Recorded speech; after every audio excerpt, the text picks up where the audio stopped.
हाँ जी, नमस्कार साथियों, सुप्रभात सभी को राम राम, जय श्री कृष्णा और राधे कृष्णा, जय श्री श्याम। तो सभी को भाई एक बार फिर से स्वागत है एवं हार्दिक अभिनंदन आपका इस क्लास में। क्लास भाई बहुत महत्वपूर्ण है ना। आजकल सवालों का जो ट्रेंड बदल रहा है ना, चाहे आरएसएस भी हो या फिर आरपीएस हो, ये जो सवाल आ रहे हैं उस प्रकार से ये जो चैप्टर है अकाल, अकाल का जो चैप्टर है वो बहुत ही महत्वपूर्ण सा चैप्टर है। ठीक है भाई, हर परीक्षा में सवाल आते हैं अकाल का। ये कितने साल बाद रिपीट होता है, ये अकाल का क्या सिस्टम है राजस्थान में, बहुत सारा अपन इस वीडियो में समझने वाले हैं। ठीक है, ज़्यादा लंबा नहीं होगा लेकिन सवाल एक दे के जाएगा हर परीक्षा में। ठीक है भाई, आगे। तो राजस्थान में एक कहावत चलती है अकाल के बारे में, तीजो कुरियो आठवो अकाल, अर्थात इसका तीजो कुरियो का मतलब होता है 3 साल में तो अर्धा काल। 3 साल में क्या? 3 साल में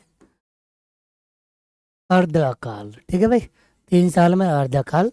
और 8वें वर्ष, 8वें वर्ष राजस्थान में क्या पड़ता है? पूर्ण अकाल पड़ता है भाई, है ना।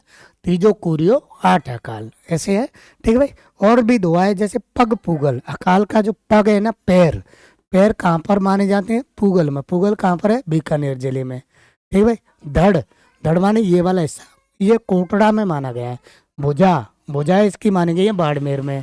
ठीक है, और जाय लायदे जोधपुर, और ठावे इसका ठिकाना जो माना गया है वो जैसलमेर को माना गया है भाई, है ना। अकाल के पैर, पैर पूगल, धड़ कोटड़ा मारवाड़, भुजाएं बाड़मेर, अर्थात तलाश करने के लिए जोधपुर मिल जाता है। और इसका जो ठिकाना है वो कहाँ पर है? जैसलमेर में। आपको एक पढ़ा होगा खेजड़ी,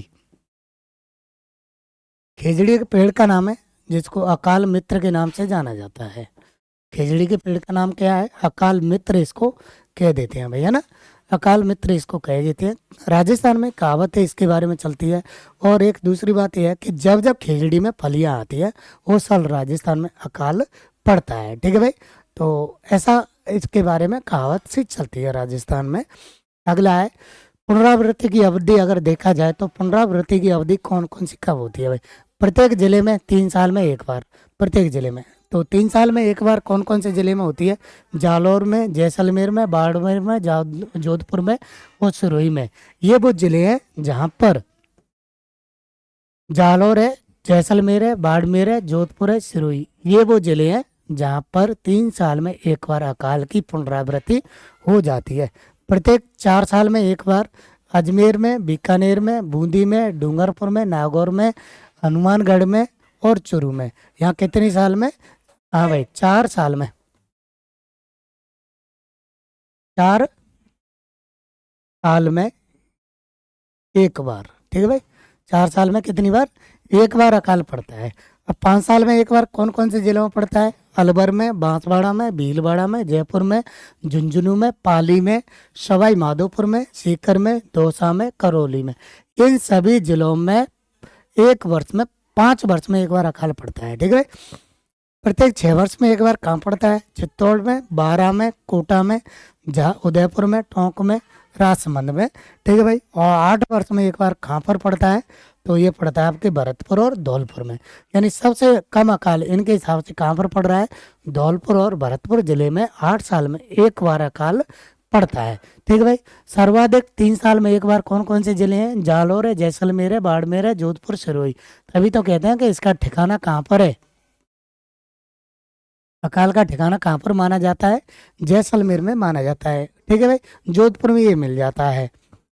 आगे है, अकाल व सूखे से प्रभावित गांव व जिलों की संख्या। ये सवाल भी आजकल बहुत ज़्यादा ट्रेंड कर रहे हैं इस प्रकार के कि भाई इन सवालों की प्रवृत्ति कैसे क्या होती है। तो ये थोड़ा सा 2002, 2003, 2002, 2003 सर्वाधिक राजस्थान में, जब उस समय 32 जिले थे, जिलों की संख्या 32 थी और पूरे राजस्थान में ये अकाल पड़ा था। पूरे राजस्थान में अकाल पड़ा था उस समय, पूरे राजस्थान में अकाल पड़ा था उस समय भैया ना। तो एक भी जिला ऐसा नहीं रहा राजस्थान में जिसमें अकाल नहीं पड़ा हो। बिल्कुल क्रम से ये 2004-05 से 31 जिले अकाल से प्रभावित हुए थे। गांवों की संख्या अगर देखा जाए तो 39,814 गांव उस समय प्रभावित थे। ठीक है, जनसंख्या कितनी थी? तो ये लाखों में है, 227.65 लाख जनसंख्या अकाल से प्रभावित हुए थे भाई, है ना। ठीक है। 2009-10 27 जिले प्रभावित थे। गांवों की संख्या थी भाई 33,464 गांव प्रभावित हुए थे। अगर जनसंख्या की बात करेंगे तो 429 लाख जनसंख्या इस समय प्रभावित हुई थी। 2010-11 में 2 जिले प्रभावित हुए थे। ठीक है, ज़्यादा नहीं था। 2022-23 में न्यूनतम 1 जिला, यानी सबसे न्यूनतम 1 जिला कब प्रभावित हुआ है? 2022-23 में। ठीक है भाई। तो 92 गांव थे उस जिले के, और ये 2 लाख के आसपास जनसंख्या प्रभावित हुई थी। 2023-24 में 13 गांव प्रभावित हुए हैं। 5,110 गांव में लगभग 59 लाख जनसंख्या इस समय प्रभावित हुई है। 24-25 की बात करेंगे तो ये 20 जिले प्रभावित हुए हैं। 5,897 गांव प्रभावित हुए थे इस समय। ठीक है।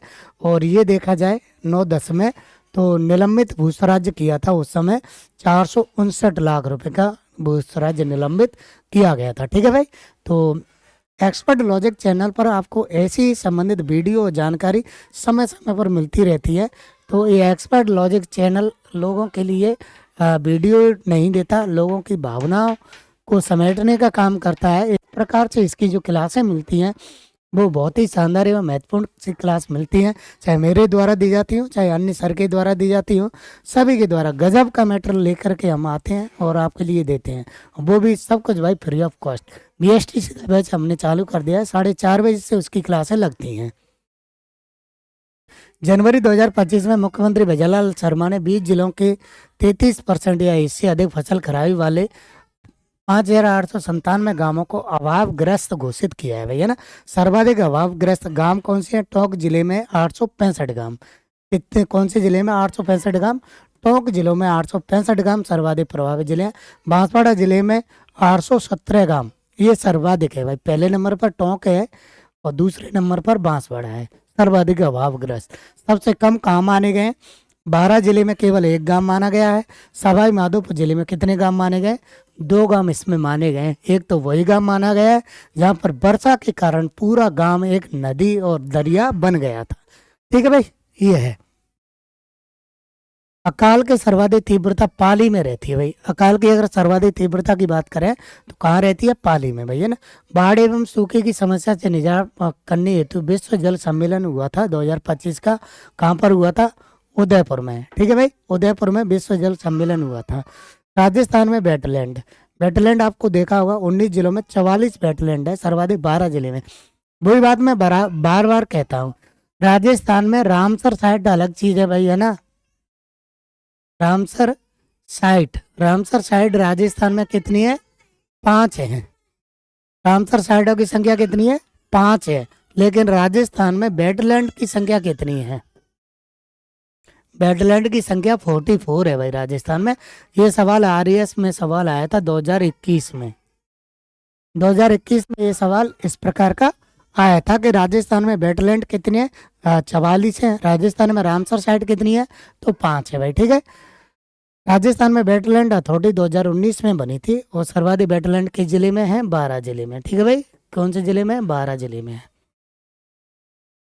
अब जयपुर, अलवर, भिवाड़ी भूकंप के हाई रिस्क जोन में माने जाते हैं। अगर भूकंप को भी बात करें तो ये भी एक प्रकार की प्राकृतिक आपदा होती है।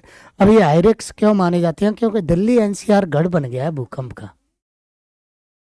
दिल्ली NCR क्या बन गया है? गढ़ बन गया है। ठीक है भाई, यहाँ पर आए दिन भूकंप आते रहते हैं और अपन थोड़ी सी बात भी करेंगे इसकी, क्योंकि ये हिमालय के नज़दीक है। हिमालय पूर्णतः अस्थिरता में जी रहा है अभी। हिमालय किस में? अस्थिरता में। स्थिर नहीं है हिमालय। जिस दिन स्थिर हो जाएगा उस दिन भूकंप आना क्या हो जाएंगे? बंद हो जाएंगे भाई। ठीक है।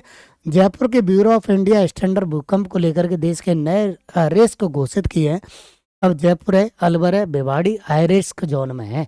बिल्कुल पक्का याद कर लेना भाई, जयपुर, अलवर, भिवाड़ी किस में है? हाई रिस्क जोन में है। इस जोन में शहरों में 5 से 6 रिएक्टर स्केल तक भूकंप आ सकते हैं भाई, है ना। ये ध्यान रखना, 5 से 6 तीव्रता बहुत सारी होती है भाई, है ना। और जयपुर में 2016 तक माइल्ड डैमेज रिस्क जोन 2 में था। अब जयपुर, भिवाड़ी, अलवर जोन 4 में आ गया। जोन 2 से निकल करके किस में आ गया? जोन 4 में आ गया भाई। ये खतरनाक चीज़ होती है। ठीक है भाई। 2016 में बीकानेर, अजमेर, बीकानेर जोन 3 में था, अजमेर, जोधपुर, उदयपुर ये जोन 2 में थे। वहीं ब्यूरो ऑफ इंडिया स्टैंडर्ड के नाम से एक नया नक्शा जारी होने के बाद हाई रिस्क शहर इंफ्रास्ट्रक्चर के नए नियमों को बनाने होंगे। भाई अब शहर में जो मकान बनेंगे या नई रूपरेखा जो बनेगी शहर की, नया इंफ्रास्ट्रक्चर होगा जो ब्यूरो ऑफ इंडिया स्टैंडर्ड के मानकों के अनुसार ही बनाने होंगे, नहीं तो आपकी बिल्डिंग को डैमेज कर दिया जाएगा भाई। ठीक है, तो ये है आपको इसकी जानकारी मेरे द्वारा दी गई अकाल की जानकारी, है ना। तो ये शानदार सी जानकारी आपको अच्छी लगेगी, पक्का ही अच्छी लगेगी। और ये वीडियो बहुत महत्वपूर्ण है, एक सवाल का मैटर है भाई, 10 मिनट का वीडियो है, लंबी चौड़ी क्लास नहीं है। तो एक सवाल आराम से आपको इस वीडियो में मिल जाएगा। ठीक है साथियों, तो आज के लिए बस इतना ही, आप सभी से लेता हूँ मैं विदा। अगले वीडियो के साथ फिर उपस्थित होऊंगा। आप सभी का बहुत बहुत धन्यवाद। थैंक यू एवरीवन, धन्यवाद।